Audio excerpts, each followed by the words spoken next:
If you've taken any psychology classes, it's almost guaranteed that you heard about reinforcement and punishment in some way, shape, or form. While these are pretty simple ideas once you get your mind around them, they can be a bit confusing in the process of trying to understand them. But in this video, we're going to break down all of these terms and more to help you better understand reinforcement and punishment, how they can both be positive and negative, as well as different reinforcement schedules. But first, my name is Keegan. I have a master's degree in counseling and I'm a licensed professional counselor. I make videos like this to help you better understand counseling, mental health, and the world of psychology. The first thing to know that might be helpful for you as you're in testing situations is that reinforcement and punishment are rooted in B.F. Skinner's operant conditioning. So remember that. Reinforcement and punishment come from B.F. Skinner's operant conditioning. To begin, let's start by defining what reinforcement and punishment are. First, reinforcement is something that will increase the likelihood of a desired behavior. As an example, let's imagine that you're a teacher and you see a student doing something that you want them to do more of. Using reinforcement is a way to encourage them to do more of that behavior in the future. Punishment then is the opposite. Reinforcement is intended to increase a behavior.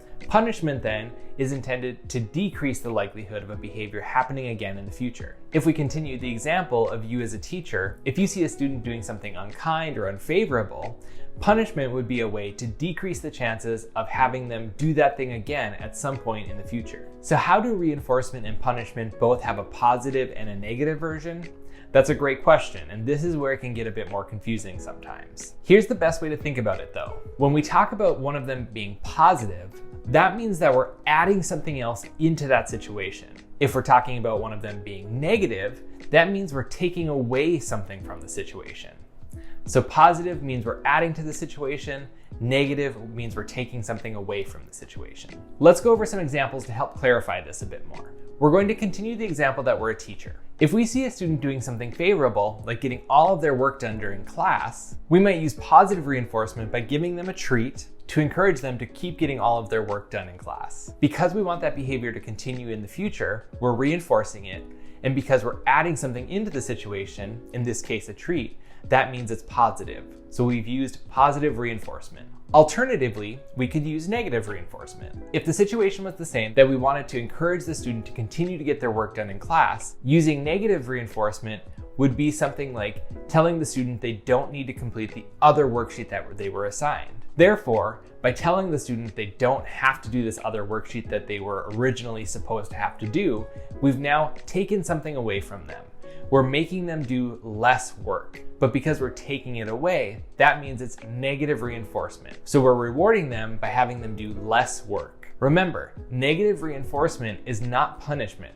Negative reinforcement is encouraging the person to do the behavior more often in the future, but it's encouraging this by taking something out of the situation that they might find undesirable. Now let's look at something similar for punishment. If we see a student bullying another student, we might use positive punishment by having that student who is doing the bullying write an apology letter to the other student. Having them write an apology letter is something we're doing to hopefully discourage them from bullying other students in the future. Because they wouldn't otherwise have to write that letter, we're now adding something in. We're giving them more things to do, in this case, write a letter, and that makes it a positive thing. We've added more into it, so it's a positive punishment. Now let's imagine the same situation where we see a student bullying another student, and this time we take away the recess time from that student who is bullying. This is now a negative punishment.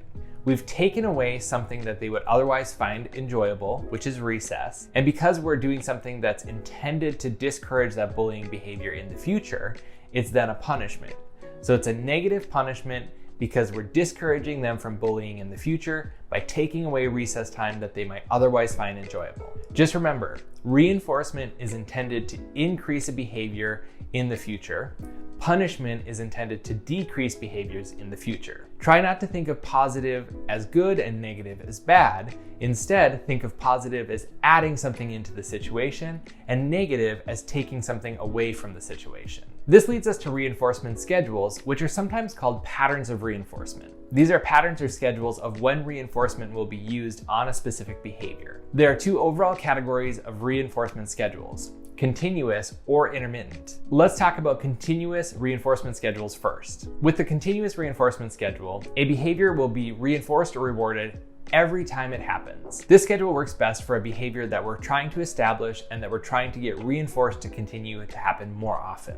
If a behavior is already well established, a continuous reinforcement schedule is not the best for helping maintain a behavior. In other words, a continuous reinforcement schedule is best for helping lock in a behavior at the beginning, but it's not the best for helping maintain a behavior more long-term. If we visualize a continuous reinforcement schedule, it might look something like this. The target behavior occurs and then is reinforced. The behavior occurs again and it's again reinforced. And then each time that target behavior occurs, we reinforce it each time individually. Since a continuous reinforcement schedule is best for establishing a behavior, it may be best to start with that and then transition to an intermittent reinforcement schedule once the behavior is established and ready to be maintained more long term. The process of going from a continuous to an intermittent reinforcement schedule is called thinning. Let's move on to the intermittent reinforcement schedule. But first, if you're enjoying this video and finding it helpful, please help me out by giving it a like and subscribing. With intermittent reinforcement, there are two types, a ratio schedule or an interval schedule. We're going to talk about each of these in more detail, as well as their subtypes. Overall, intermittent reinforcement schedules do not reinforce a behavior each time that it happens. Instead, there are gaps between each instance of reinforcement.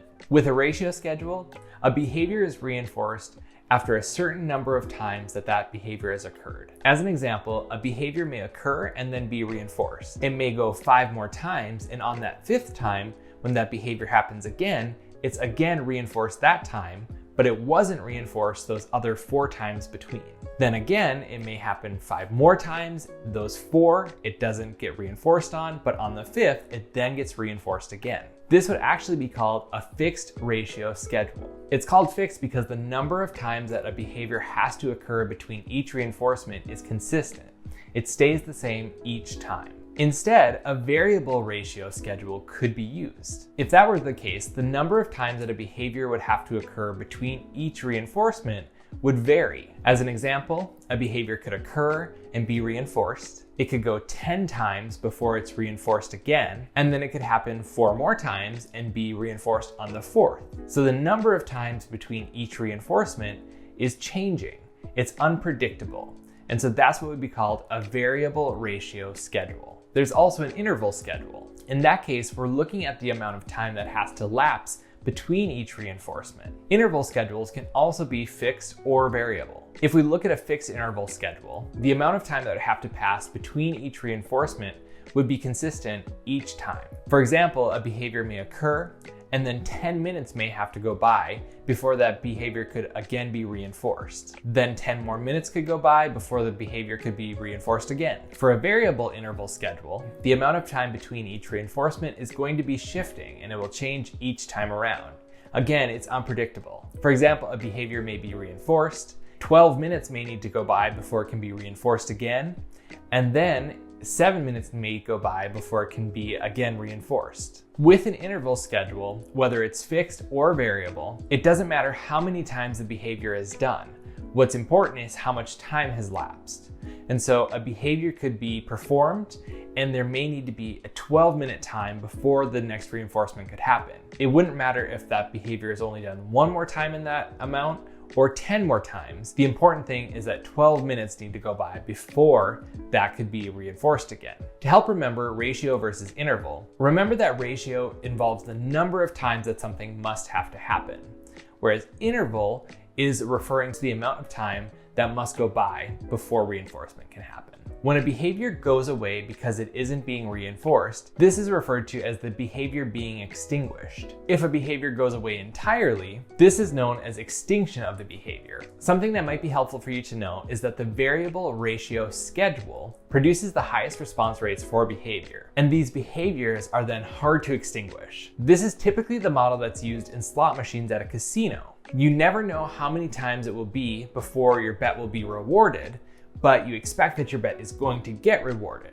And so people are more likely to get stuck in that cycle of gambling on a slot machine at a casino because of that variable ratio schedule. If you're wondering, the lowest behavior response rates happen for fixed interval schedules. I hope that you found this video on reinforcement, punishment, and reinforcement schedules to be helpful. While you're here, make sure that you check out some of the other videos on my channel. Thank you so much for watching, and I'll see you in the next video.